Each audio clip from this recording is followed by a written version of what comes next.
And it seems to us the conditioning of the human being is to be examined much more thoroughly, gone into it very, very deeply, and find out whether the human condition can ever be radically changed. And so, the social structure, which is born of human condition, can also be changed. That's the real problem. Not only the freedom of human beings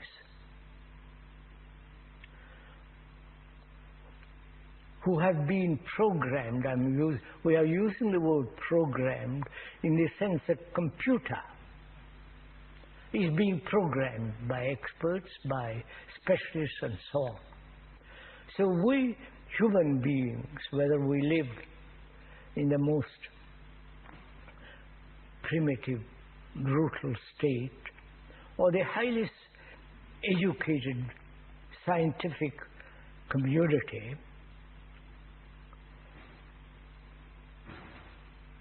we seem to neglect or even forget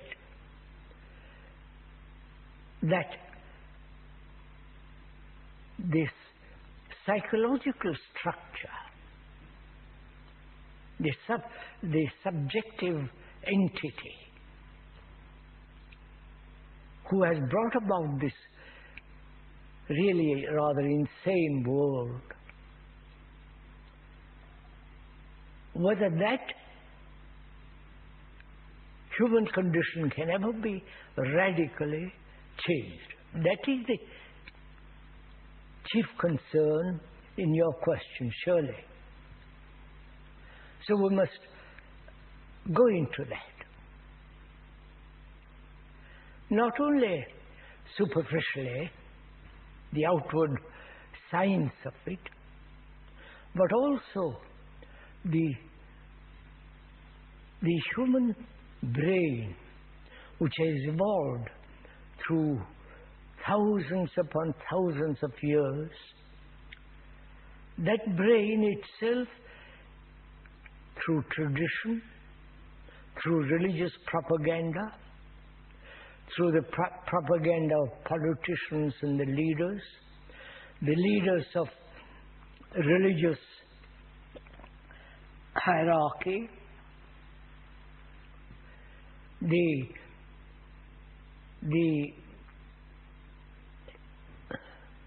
philosophers of India and Asia, all that has to be taken into account, which is basically means the brain of human beings have been shaped by experience, by knowledge, by propaganda and so on. If we are clear on that, then we must inevitably ask, naturally, whether the brain can ever be cleansed, if I can use that word, of all the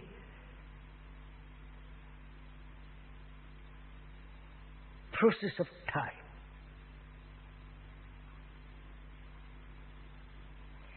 So, am I correct in understanding that this conditioning of which you speak goes into the human consciousness in some before the birth of the human being? In other words, he is born with a certain loading of conditioning, a certain content in his very brain that you would call conditioning. It's not only what happens to him in his actual life as he grows up. Not only that, but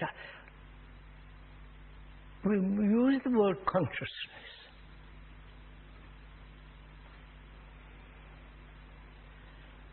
Which is, if we can examine that for a while, that consciousness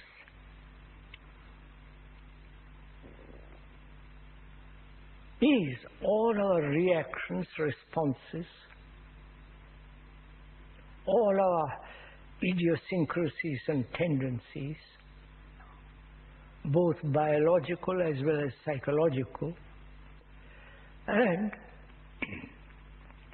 all the beliefs, faith, the gods man has invented, the rituals, the daily routine of work with its boredom, with its mechanical responses, and also the fears, the anxieties, the pain, the depression, the elation, the intense sorrow, the loneliness, the uncertainty of the future, all that,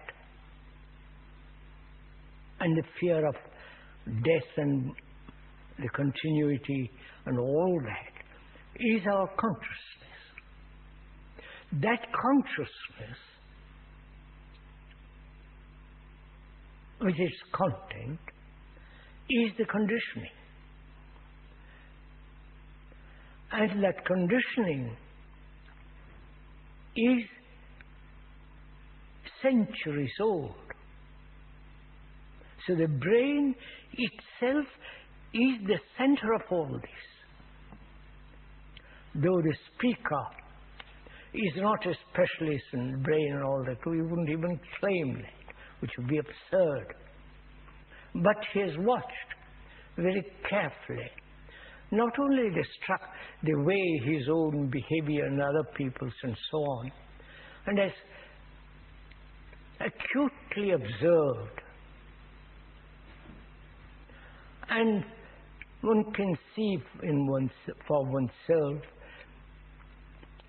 that the brain is the center of all action, all thought, all our fears, all our tendencies, propaganda, the innumerable subtle impressions and all that. That is the brain is that.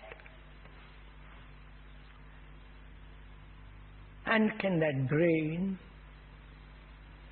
which has evolved through millennia upon millennia, can that brain ever be cleansed of all the time-binding quality? That's really the deep question. Probably one never asked this question, because the biologists and the others are really interested in research the quality of the brain, how the brain works, how the electrical responses and so on. But they never ask it. Not that they have not asked, some may have. But we human beings who are not professionals, who are really laymen, or ordinary, intelligent human beings, we've never asked or even inquired deeply this brain, which has evolved through long duration of time, whether that brain can ever be free of its content.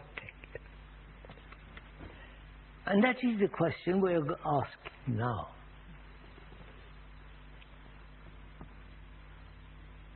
Can the brain itself, which has been programmed and conditioned, ever ask that question? Or one really watches very diligently, acutely, how the brain works in our daily life,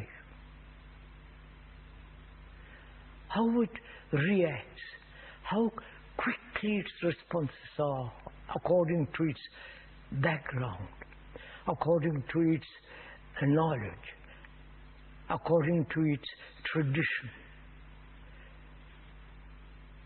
And in watching these